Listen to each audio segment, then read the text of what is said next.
बाबा साहब का कहना था कि एग्रीकल्चर इकोनॉमी में अगर हमें डेवलपमेंट की तरफ जाना है तो मेन ये चीज़ नहीं रहेगा कि हमारे पास कितना लैंड है, कितने साइज का लैंड है। मेन ये रहेगा कि हम कितना रिगरस प्रोडक्शन कर सकते हैं और कितना ज़्यादा वर्कफोर्स एम्प्लॉय कर सकते हैं, तभी जाके भारत की डेवलपमेंट होगी। तो एग्रेरियन थॉट्स में बाबा साहब ने बहुत ही ब्यूटीफुल एस्पेक्ट को टच करा था। अब पहले कैसा दौर था, 1970 से जो दौर बना वो कोऑपरेटिव्स का बना और सेल्फ हेल्प ग्रुप से लेकर सारी चीज़ों पे बहुत ज़्यादा काम हुआ। लेकिन because of globalisation, privatisation and liberalisation, LPG, इसके कारण हो कैसे रहा है कि अब रिसेंट टेक्नोलॉजी आ गई है और अब जो दौर आ रहा है वो प्राइवेटाइजेशन का है। तो एक कंपनी के तरीके से हमें फार्मिंग को, सिस्टम को अडॉप्ट करना पड़ेगा। और mobilisation of farmers two 3 tier approach, single multi coordinary approach, mobilising farmers through direct campaign method. अब कैसे फॉर्म करना है, किस तरीके से फॉर्म करना है। अब मैं नया हूँ और मुझे हमारे गांव में अगर एफपीओ फॉर्म करना है तो मुझे सबसे पहला जो है, जो प्रोड्यूसर दैट इज फार्मर्स, इनको मोबिलाइज करना पड़ेगा, एक कैंपेन लेना पड़ेगा। देन कम्युनिटी बेस्ड क्या क्या अपॉर्चुनिटी है वहाँ पे, सेल्फ हेल्प ग्रुप कैसे है करना पड़ता है। तो बैकवर्ड लिंकेज में देखते हैं। सबसे पहले तो फार्मर को नीड होती है कि उसके सामने lack of access to advisory and extension services, कैसे हमें डेवलप करना है फार्म को, और एडवाइजरी सर्विसेज इसके बारे में उसके पास बहुत कम इंफॉर्मेशन होती है। Lack of access to modern technology, being a farmer जो है, एक तो उसका एजुकेशन और उसको लैक ऑफ इंफॉर्मेशन और मॉडर्न टेक्नोलॉजी के बारे में इंफॉर्मेशन नहीं होती। ट्रेडिशनली बाजू वाला जो ले रहा है खेत में वही क्रॉप को कंटिन्यू करते हैं और यहाँ पे सबसे बड़ी दिक्कत आती है। बाबा साहब का कहना था कि एग्रीकल्चर इकोनॉमी में अगर हमें डेवलपमेंट की तरफ जाना है तो मेन ये चीज़ नहीं रहेगा कि हमारे पास कितना लैंड है, कितने साइज का लैंड है। मेन ये रहेगा कि हम कितना रिगरस प्रोडक्शन कर सकते हैं और कितना ज़्यादा वर्कफोर्स एम्प्लॉय कर सकते हैं, तभी जाके भारत की डेवलपमेंट होगी। तो एग्रेरियन थॉट्स में बाबा साहब ने बहुत ही ब्यूटीफुल एस्पेक्ट को टच करा था। तो जो बैकवर्ड लिंकेज होता है फार्मर के लिए, यहाँ पे उसको बहुत सारी समस्याएं हैं, क्योंकि modern technology, access to credit, access to technology, access to extension services, ये उसको पता नहीं होती है। अब फॉरवर्ड लिंकेज जब उसने प्रोडक्शन कर लिया, अब ये फॉरवर्ड लिंकेज में इसको क्या समस्या आती है, तो सबसे पहले ये होती है कि उसके पास स्टोरेज फैसिलिटी नहीं होती है, या फिर होगी तो लैक ऑफ होगी। High cost of transportation and storage. तो फॉरवर्ड लिंकेज में प्रॉब्लम ये आता है कि ट्रांसपोर्टेशन कॉस्ट, मार्केटिंग और जो प्राइस वैल्यू मिलती है वो एक सबसे बड़ी समस्या है। तो ये सारे प्रॉब्लम्स जो है इंडिविजुअल फार्मर को आनी ही है। अब इसी के लिए तो बेस बना कलेक्टिव का। तो क्यों फार्मर कलेक्टिव्स हमें ज़रूरत है, तो एग्रीगेशन, ये जो हमने जितनी भी समस्याएं देखी, फॉरवर्ड लिंकेज और backward linkage, before production and after production, तो ये सारी चीज़ों को, ये सारी प्रॉब्लम को एड्रेस करने के लिए कलेक्टिव्स के ऊपर फोकस आया और यही से उगम हुआ फार्मर प्रोड्यूसर ऑर्गेनाइजेशन का। कंसेप्चुअल अंडरस्टैंडिंग ऑफ एफपीओ, तो ये बेसिक है, ये लीगल एंटिटी है। Producer company can be a cooperative society और any legal form, provide sharing of profit and benefit.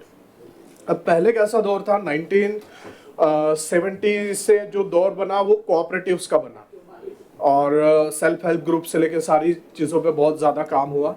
लेकिन because of globalisation, privatisation and liberalisation, LPG, इसके कारण हो कैसे रहा है कि अब रिसेंट टेक्नोलॉजी आ गई है और अब जो दौर आ रहा है वो प्राइवेटाइजेशन का है। तो एक कंपनी के तरीके से हमें फार्मिंग को, सिस्टम को अडॉप्ट करना पड़ेगा और ये आज की नीड है। इसीलिए अगर हमें empowering farmers for sustainable future, sustainable future means क्या होता है कि ऐसा फ्यूचर जहाँ पे हम रिसोर्सेस को भी ऑप्टिमाइज कर सके और फ्यूचर जनरेशन के लिए भी उसको रिस्टोर करके रख सके। क्योंकि ऐसा है कि हम इतना ज़्यादा एक्सप्लॉयटेशन कर पा रहे हैं रिसोर्सेस का कि फ्यूचर जनरेशन के लिए रहे या न रहे, ये सबसे बड़ा क्वेश्चन मार्क है। तो ये सस्टेनेबल नहीं होगा, क्योंकि एक्सप्लॉयटेशन ले लिया ये जनरेशन ने ले लिया, लेकिन बाद की जो जनरेशन रहेगी उसके सामने समस्याओं ही समस्या रहेंगे, उनके सामने रिसोर्सेस नहीं रहेंगे, सो वो सस्टेन नहीं हो पाएंगे। तो ये भी एक कॉन्टेक्स्ट होता है सस्टेनेबल डेवलपमेंट का।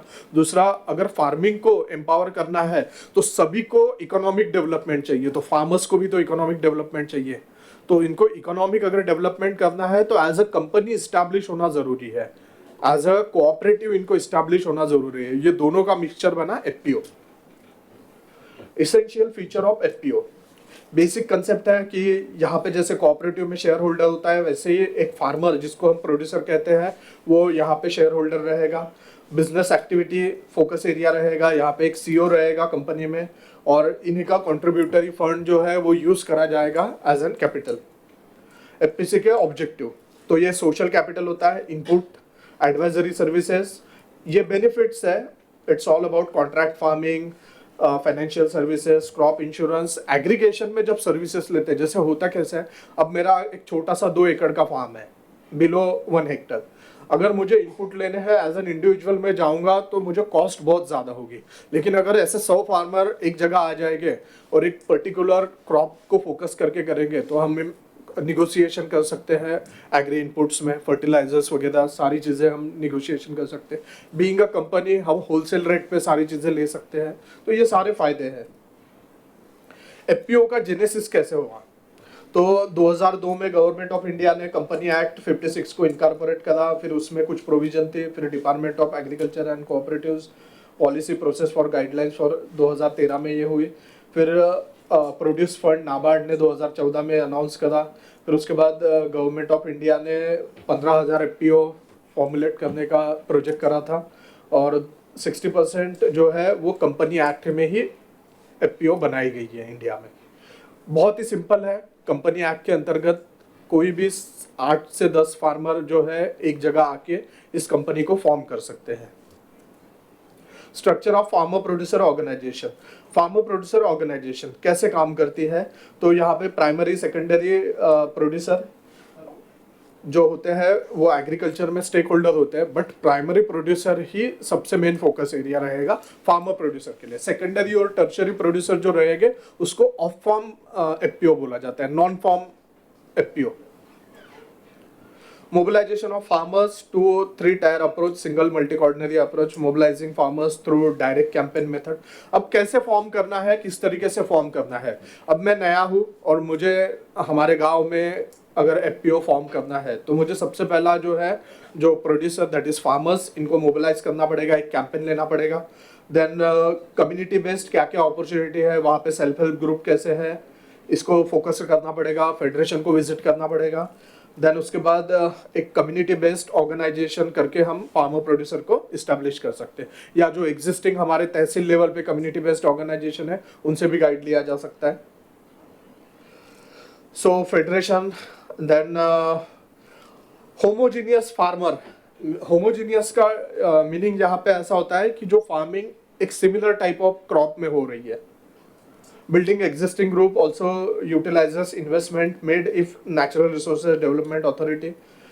तो प्रोसेस ऑफ मेंबर मोबिलाइजेशन, यहाँ पे मेंबर को कैसे मोबिलाइज करना है, आइटरेटिव प्रोसेस दिया है। ये बेसिक क्लस्टर आइडेंटिफिकेशन से लेके सारी चीज़ें ये जनरलाइज है। मैं ये पीपीटी शेयर करूँगा, सो आपको ये रिसोर्सेस अवेलेबल हो जाएंगे। ये वीडियो है जो हम हमारा जो वैकेंट टाइम रहेगा यहाँ पे इसको प्ले करेंगे, ऑलमोस्ट 15 मिनट का, but A to Z of farmer producer organisation यहाँ पे एड्रेस करे गए हैं। सो मेजर एक्टिविटी क्या क्या होती है फार्मर प्रोड्यूसर ऑर्गेनाइजेशन की, तो procurement of input, dismantling market information, dissemination of technology, innovation, facilitating finance.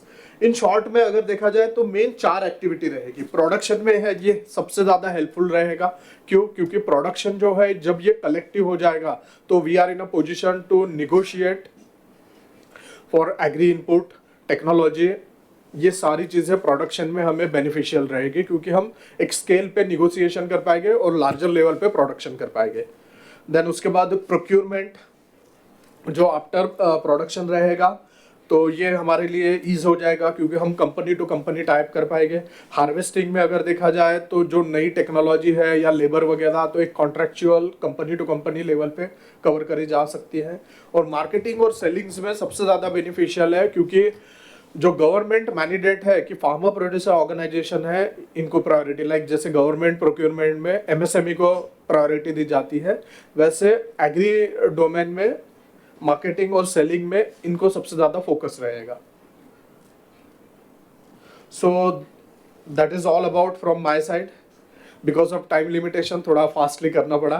Subscribe button को दबाएं, फिर बेल आइकन की घंटी दबाएं। नेशनल दस्तक को बचाने के लिए बहुत जरूरी है कि हर खबर को शेयर करें, लाइक करें, कमेंट जरूर करें।